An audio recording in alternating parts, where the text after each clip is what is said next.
کرے اللہم انی اعوذ بکا من الخبث والخبائث، یا اللہ میں تیری پناہ وچ آنا خبیث گندے جناں تو تے خبیثہ جنڑیاں تو۔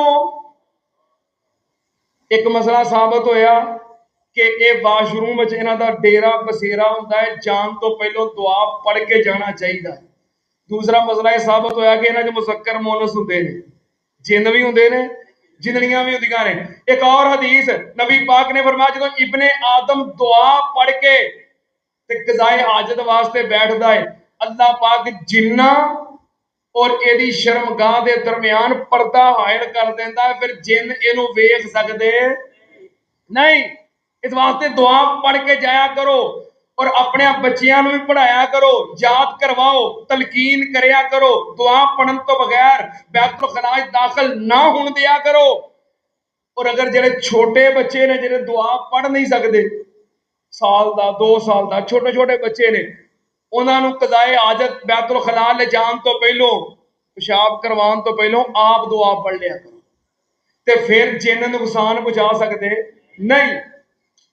جنہ دیاں رہائشاں تے کئیاں نے اپنے گھر جنہ دے ڈیرے بنائے ہوندے، جنہ دا بسیرا کروایا ہوندا۔ کیویں؟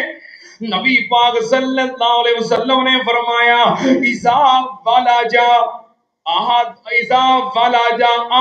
احدکم فی بیتہ فلیقل اللہم انی اسالک خیر المولج و خیر المخرج، بسم اللہ ولجنا و بسم اللہ خرجنا وعلی ربنا توکلنا۔ نبی پاک نے فرمایا اپنے گھر وچ داخل ہون لگیا اے دعا پڑھ لیا کرو، تے جدوں گھر داخل ہوو ثم سلم، پھر اس تو بعد سلام کیا کرو۔ اللہ پاک دے قرآن وچ لکھیا ہے، اللہ پاک نے فرمایا اذا دخلتم بیوتا فسلموا علی انفسکم تحیۃ من عند اللہ مبارکۃ طیبۃ کذالک یبین اللہ لکم الآیات لعلکم تعقلون۔